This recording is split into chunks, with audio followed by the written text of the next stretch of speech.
Hi, I'm Roger Love, celebrity voice coach and author of the best-selling book, Set Your Voice Free. Today, I want to talk to you about certain celebrity singing styles that could ruin your voice. As a singer, we all grow up imitating other singers. I used to love Stevie Wonder, and I would just sing Stevie Wonder songs, and when he went up high, I would go up high. When he would go down low, I would go down low. And the techniques that I was learning as a young person allowed me to access all of that range. Chest voice down low, middle voice in the middle, and head voice when it went up high.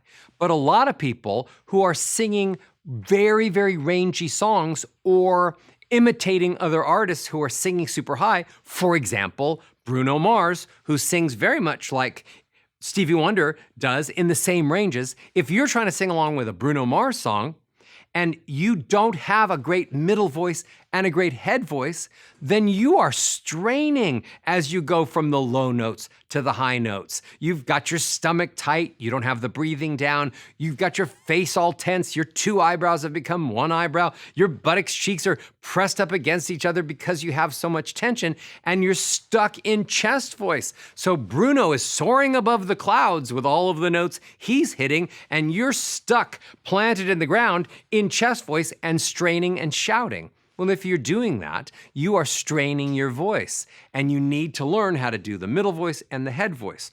There's lots of techniques that can mess up your voice that you're hearing other celebrities do. For example, there are a lot of singers that sing quite airy.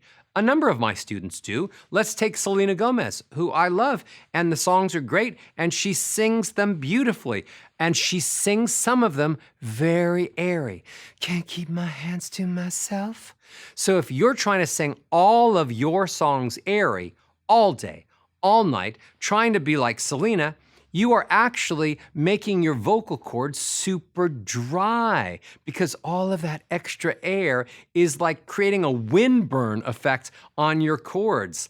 All that air is making your beautiful pink cords red and puffy and swollen. So can you sing airy? Yes, once you've learned how to do diaphragmatic breathing, where you control how to get amazing amounts of air in and how to get amazing amounts of air out. When you have diaphragmatic breathing, it's easier to sing airy. But nobody, including Selena, can sing airy all the time.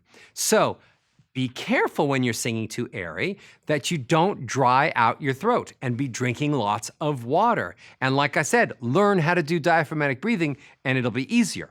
Now, in country, there's a lot of this sound, which I call the squeaky hinge. I'm here for you, baby. Ah. And that sound might be really cool if you're sitting on the porch with a country singer and they're playing the guitar and they're addressing their beautiful song to you. But actually, that sound happens when the vocal cords are vibrating, but there's insufficient amounts of air coming through. So then your vocal cords get puffy and red and swollen when you sing like this, even if it's cool. So, okay, it's cool. You still need to learn how to do diaphragmatic breathing. You still need to learn to sing up loud enough that you have some air coming through. Use cool sounds sparingly if you already know they're hard on your voice.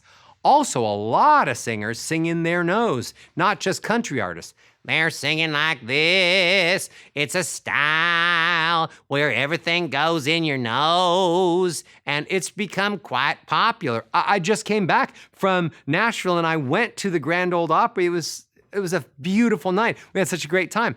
But a lot of the singers were singing in their nose. Well, so again, cool sometimes, but when you're stuck in your nose singing all the time, your Adam's apple is always high. And when your Adam's apple's high, your throat's closed. So actually, you're making it harder on your voice. And if you keep singing only in your nose with your Adam's apple up, your throat gets more closed and more closed and more closed, and then your vocal cords get red and puffy and swollen, and you're singing like you have a cold all the time, and your voice isn't healthy. So again, you like a little bit of nasality? Great, use it sparingly. You like a lot of airy sounds? Great, use it sparingly. You like high notes? Learn how to do chest, middle, and head. There are singers that have become superstar singers. I remember Whitney Houston used to do this with her vibrato. She would shake her jaw. And if you see some singers, you watch them, they do the same thing. And I will always love you. And they're dropping their jaw like that, trying to make vibrato. And you're like, why are they doing that? Is that okay? And then suddenly you're doing that with your jaw. Trying to make vibrato. But doing that with your jaw creates a ton of pressure in your jaw. And that pressure, that tension, goes right here to the strap muscles, which control the position of the larynx. So if you're all tight with your jaw trying to shake it up and down, you're actually putting pressure on the muscles that control the opening and closing of your throat and the fact that your Adam's apple comes up and down and what the vocal cords are doing. So if you do things that put pressure on your jaw, you're straining your voice. So don't learn how to do vibrato like that. Be careful that when you are imitating sounds that you hear other artists doing, if you feel pain or strain from those sounds, you need to stop.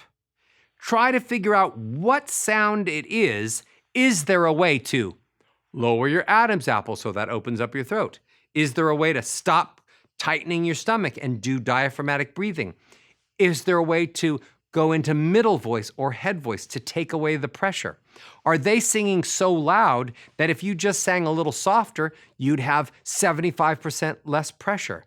You have to be smart about this. So the key things to pay attention to: straining by imitating the styles you like. You might love rock singers who have this kind of a sound.